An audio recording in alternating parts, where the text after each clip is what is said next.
Bonjour et bienvenue. Aujourd'hui, on se lance dans une véritable enquête chimique. On va s'intéresser de près aux réactions de quelques métaux très courants.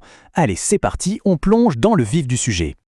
Voilà la question centrale de notre investigation. Parfois, le mélange est plutôt calme et d'autres fois, c'est un peu plus spectaculaire. On va voir ça ensemble. Première partie, le métal face à l'acide. Notre enquête démarre ici. On va mettre nos 4 sujets du jour, le fer, le zinc, l'aluminium et le cuivre, en présence d'acide chlorhydrique. Chaque réaction va être un indice pour nous. On commence donc avec le fer. On a notre poudre de fer dans un tube à essai, on verse l'acide dessus, la scène est prête. Alors que va-t-il se passer? Et la réaction est immédiate. On voit une effervescence très nette, plein de petites bulles qui se forment. Et quand on approche une flamme, on entend ce fameux pop caractéristique. Ça, c'est un indice majeur. On passe à notre deuxième sujet, le zinc. On garde exactement le même protocole, on verse l'acide et on observe attentivement. Et c'est exactement la même chose. Des bulles, une belle effervescence et encore ce pop. Ce qui est vraiment intéressant ici, c'est qu'on a une répétition. 2 métaux différents mais un comportement très similaire. Un schéma commence à apparaître. Troisième cas sur notre liste, l'aluminium. La grande question, c'est de savoir si la tendance va se confirmer une nouvelle fois. Le suspense est à son comble. Et la réponse est oui. Le schéma se confirme bel et bien. La réaction est tout aussi vive et ce pop est de retour. On a donc 3 réactions quasi identiques. Le gaz qui est produit semble être le même à chaque fois. Et pour finir, le cuivre. On s'attendrait à la même chose, mais rien. Absolument rien du tout. Pas la moindre bulle, aucun son, la solution ne change pas d'un iota. Le cuivre vient de casser complètement notre série. C'est une information cruciale pour la suite. Ok, on a les faits bruts. Maintenant, il est temps de passer à l'analyse. Deuxième partie, les indices révélateurs. On va revenir sur le cas du fer, pour décortiquer tous les indices qu'on a pu collecter. Alors, si on récapitule, on a vu des bulles, donc une effervescence, on a entendu ce fameux pop en approchant une flamme, on a constaté que le fer avait disparu, on a vu la solution devenir verte, et enfin, on a mesuré le pH qui a augmenté. Chaque observation est une pièce du puzzle. Ce pop, ce n'est pas juste un bruit anodin. En chimie, c'est le test d'identification du dihydrogène, de formule H2. Ça y est, on a identifié notre gaz mystère. C'est une première grande victoire dans notre enquête.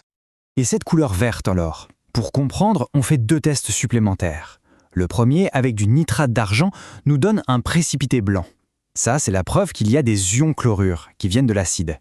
Et le deuxième test, avec de la soude, nous donne un précipité vert. Ça, c'est la signature des ions fer2. Le fer solide s'est donc bien transformé en ion fer en solution. Bon, on a tous nos éléments en main. Troisième partie, le décodage de la réaction. Il est temps d'assembler toutes les pièces du puzzle pour comprendre la transformation chimique qui a eu lieu sous nos yeux. Suivons le raisonnement. Les bulles, c'est un gaz. Le pop, ça nous dit que c'est du dihydrogène. La couleur verte, elle, nous dit qu'on a des ions fer2.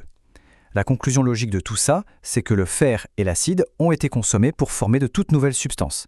C'est la définition même d'une réaction chimique.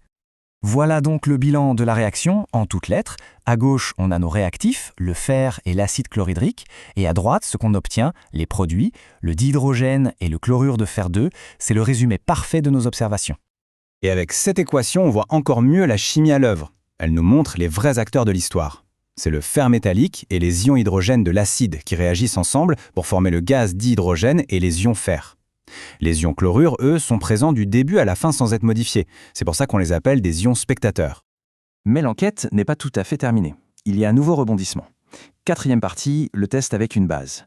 Pour bien cerner la personnalité de nos métaux, on va changer de réactif et voir ce qui se passe avec l'opposé chimique d'un acide. La nouvelle question est donc la suivante. Comment nos 4 métaux vont-ils se comporter face à une base forte, l'hydroxyde de sodium, qu'on appelle aussi la soude? Est-ce que les résultats seront les mêmes? Et les résultats sont assez surprenants.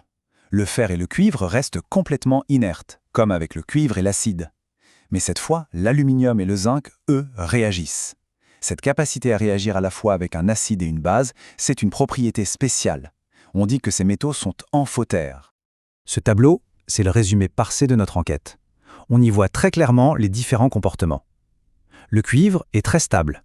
Le fer ne réagit qu'avec l'acide. Et le zinc et l'aluminium confirment bien leur caractère amphotère puisqu'ils réagissent avec les deux. Il est maintenant temps de conclure. Dernière partie, nos découvertes. On va synthétiser les points clés qu'on a appris sur la personnalité chimique de ces métaux. En résumé, La réaction entre un métal et un acide, ce n'est pas automatique. Certains, comme le fer, le zinc ou l'aluminium, réagissent et produisent du dihydrogène. D'autres, comme le cuivre, sont inertes. Et surtout, on a découvert le caractère amphotère du zinc et de l'aluminium qui réagissent aussi avec les bases. Chaque métal a vraiment sa propre carte d'identité chimique. Et tout ça, ça nous amène à une dernière question. Cette connaissance, ce n'est pas juste une curiosité de laboratoire, c'est fondamental. Pour construire des ponts, des canalisations, des coques de bateaux ou des circuits électroniques, comment choisit-on le bon métal ? Eh bien, la réponse se trouve en partie dans ces simples tubes à essai.